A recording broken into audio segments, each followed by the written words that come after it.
Hey y'all, this is Marley K. Hope y'all are well.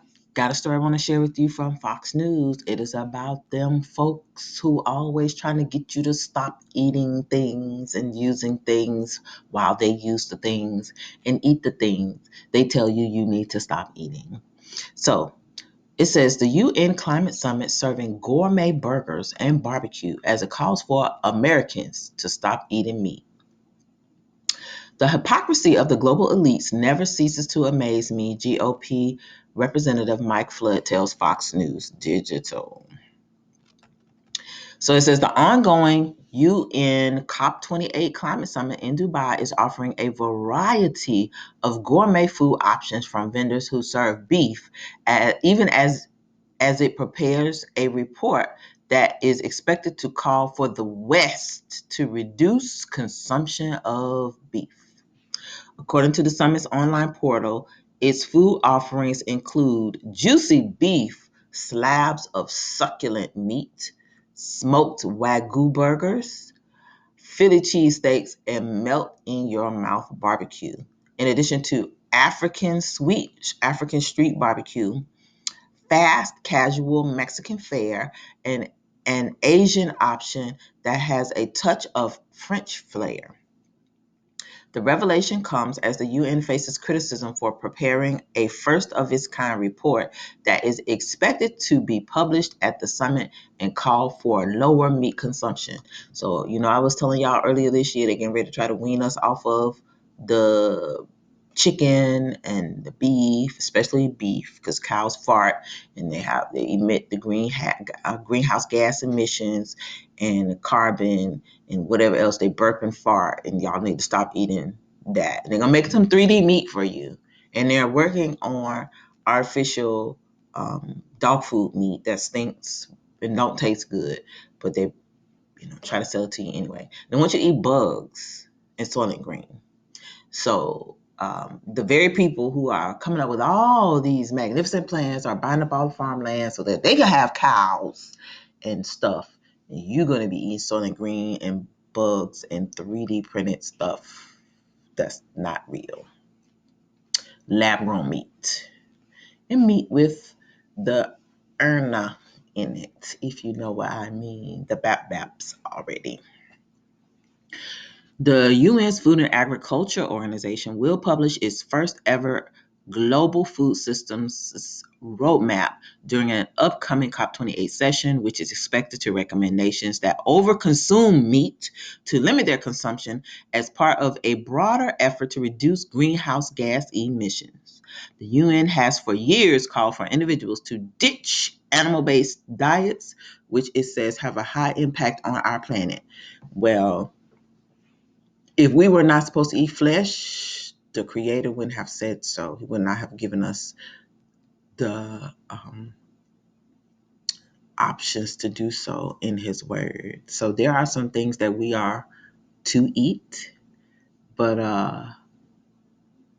they're not supposed to be produced the way that the West produces them, and that is the issue. They're so greedy for money that they overproduce everything to sell. They got people out of farming and growing their own food and buying stuff local, so they got you addicted to going to the grocery stores where it's filled with mass produced produce sourced from all over the country and all over the world, which is why you can buy stuff out of season, and you can overconsume. Because I remember a time when I was little. Like, I had an uncle that worked for a pork processor, and so he worked for a butcher. No, he worked for a pork processor. And so he would bring home all kinds of pork. He would bring home bologna. I know y'all like, oh, you ain't supposed to be eating that, but it was some of the best bologna I ever had in my life. You can't even find bologna like that now. I don't even know how they made it. In the long roll, and I mean, you could just smell the ingredients. It was fresh, not like what you get in the store today. Cows. Uh, People would go in together and buy a cow. They'd raise the cow and then they'd process the cow. And you put the cow in your freezer. Everybody had a deep freezer and you just eat that. When you didn't have any and you went to the farmer's market and you got vegetables from your local farmers, and people had little gardens in their yard. Chickens. I remember my mom went, it was the worst thing ever. She went to someplace and got like a whole crate full of a bunch of chickens. Oh my God, it was the awfulest, most stinkiest thing I ever done in my life. It was like I could not eat chicken and I'm good. It was terrible. And for the record, I have worked in meat processing plants. I have worked in a pork processing plant, and I've worked in a chicken processing plant. So I know what goes into slaughtering, processing. I know this back in the day when I was really young. But the West got us addicted to easy everything. You don't have to work for your food. You don't have to do anything. We'll produce it and you just get it. We'll produce it and they'll come. And so now, because judgment is at hand and they don't want the earth to heat up because they know it's about to be on and popping. The word said the earth is going to be destroyed by fire. So they understand it's getting hot and it's almost time for the fire. So what they want to try to do is keep the earth from heating up. I don't know why. It's like maybe just did the Most High tell them when the earth get this temperature, we getting ready to set it off. Like, I don't know. I'm just talking aloud. So don't be like, girl, you blaspheming and you's crazy and I'm going to unfollow you. I'm just talking for you serious people, just thinking out loud and just cutting up. But for real, they are preparing for the earth to heat up, or at least that's what they're telling us. And they want us to reduce consumption, but they got everybody addicted to it. And so now they want to wean you off cold turkey, and they don't have any solutions except for just do without. Now, I'm not opposed to going without meat because I told y'all earlier this year I've been going on this journey where I've been fasting, doing one meal a day, and trying not to consume as much meat. And I'm fine with it. I don't have an issue. But I know people who will not eat one meal without meat. They can't eat a salad without meat on it.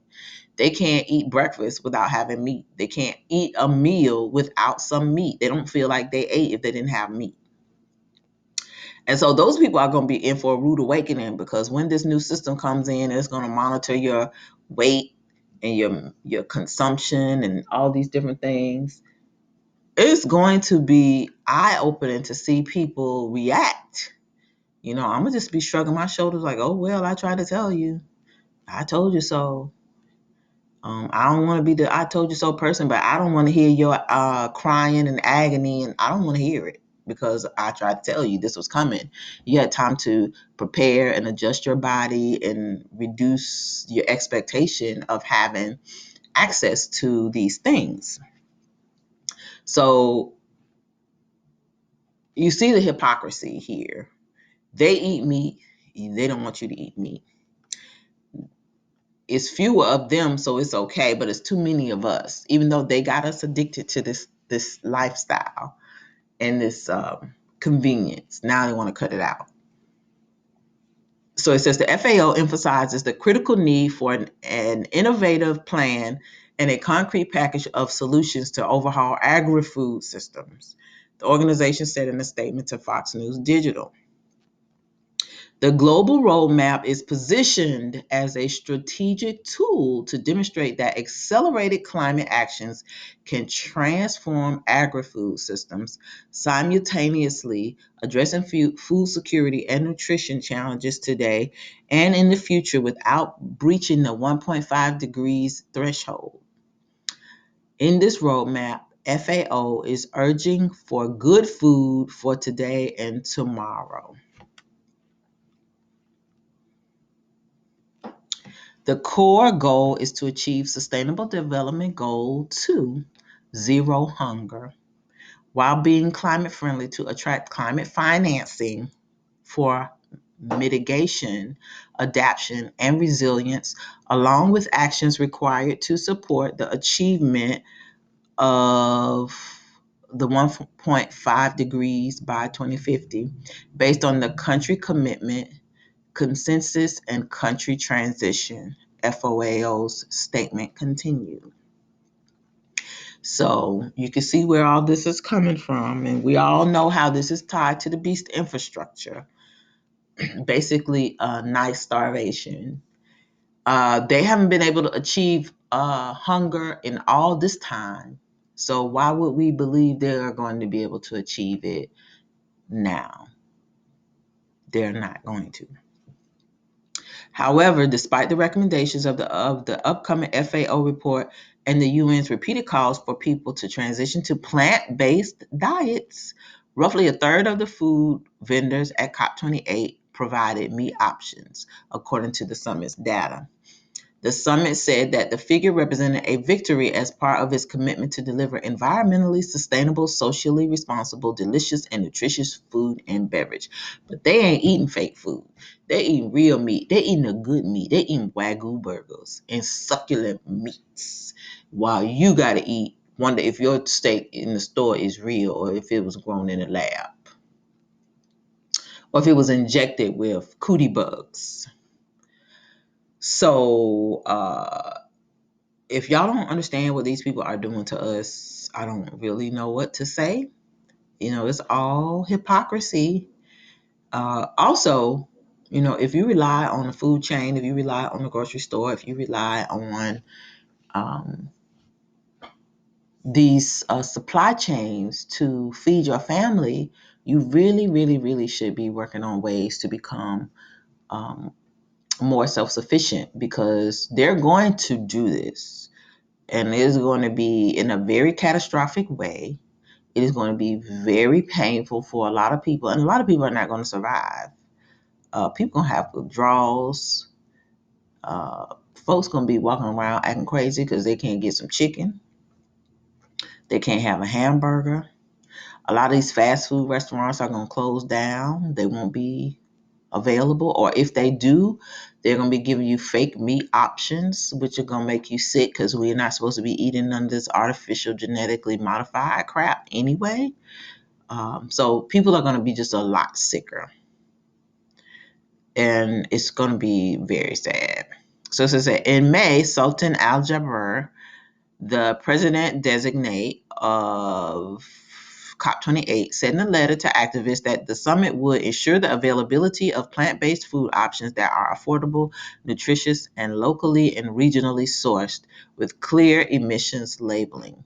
His letter came in response to repeated calls from the Food at COP climate activist group for the summit to cut back on meat options.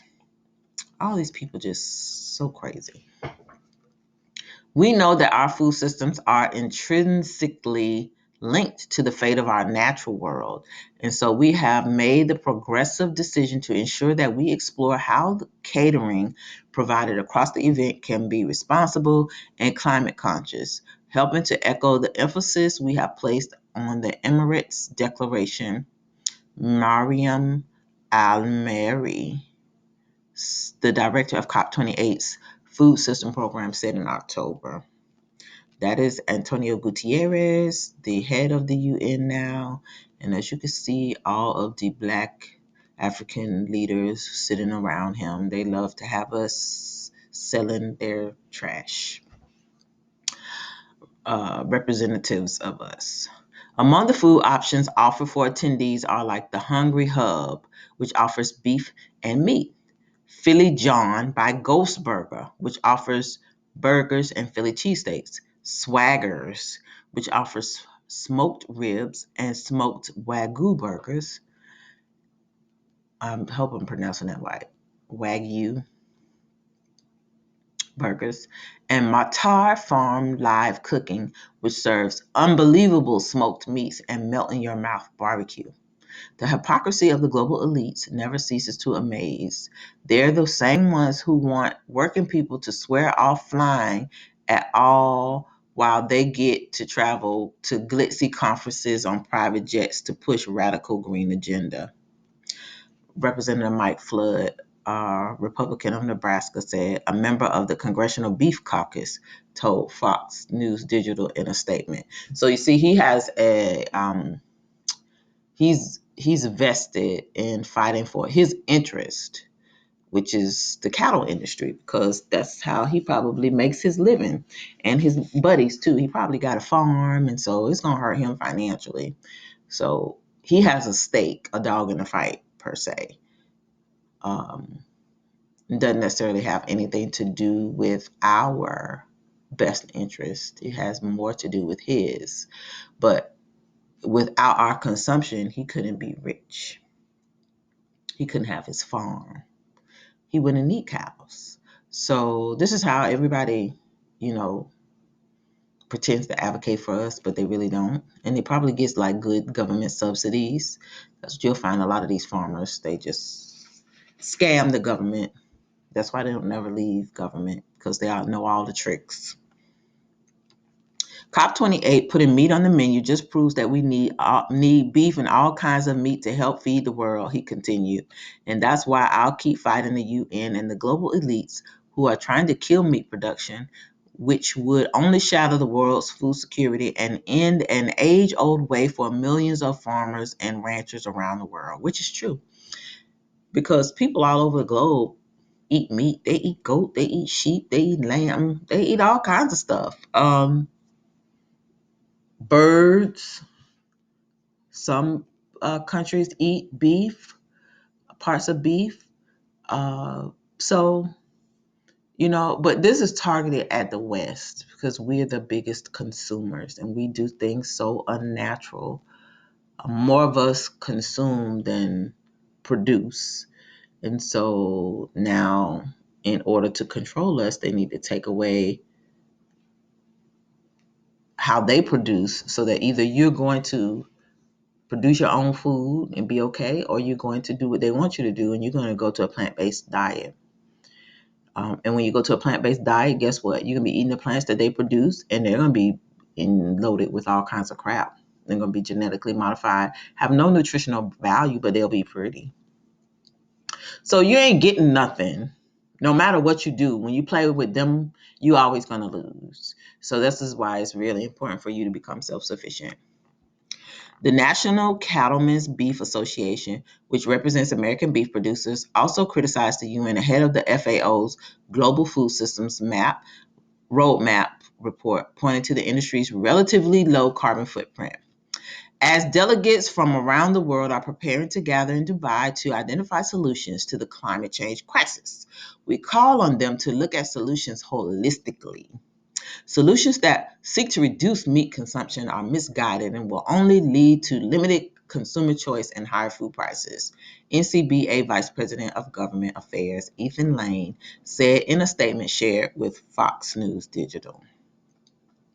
At a time when malnutrition plagues countries around the world, a reduction of high quality animal protein would disproportionately impact consumers who can ill afford to pay more and are ultimately at the highest risk of malnutrition, Lane added.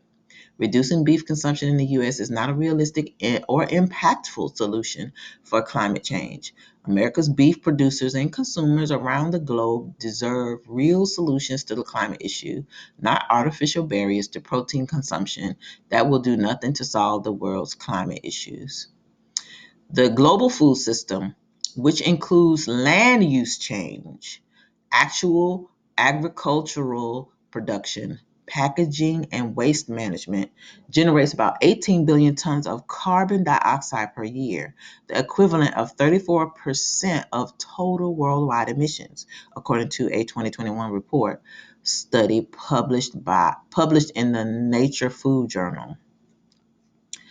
FAO data indicates livestock alone is responsible for around 14.5% of global greenhouse gas emissions. They don't never tell you how much money in emissions is put out by the people who own corporations that hire people, that use these corporations to produce stuff that we consume. What about their airplanes and their yachts and all those things that they don't talk about? Their cars, um, flying in private jets. They don't talk about that stuff. Just what you consume, little person. And they never talk about their hand in contributing to greenhouse gas emissions if they were such a problem. Like, I want to know how much greenhouse gas emissions all of the Microsofts all over the world produce, and any company linked to it, like the supply chain for them, like whatever they produce, source it. How much, and then tally how much greenhouse gas emissions do they create, and then how many computers and gadgets they sell, and how do those generate greenhouse gases. Like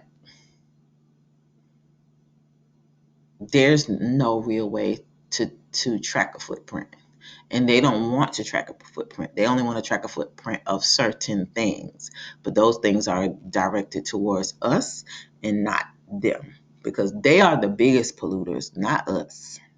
They make us pollute. If they stop making the stuff that we consume, we stop consuming it and we stop polluting the earth. But they ain't gonna do that because they like us to work for them. They like to control us with a paycheck. They like for us to spend our paychecks on their stuff and give them their money back. So that's how I look at it. In the US, however, agriculture alone generates about 10% of greenhouse gas emissions, federal data shows. The American agriculture sector accounts for just 1.4% of global emissions and has implemented a wide range of solutions, making it the nation's lowest emitting economic sector.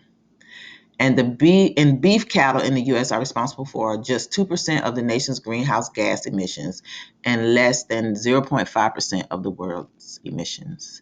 So, with that said, y'all, get ready. They're getting ready to stop us from eating meat sooner or later. This is Marla Kay, and I'm out.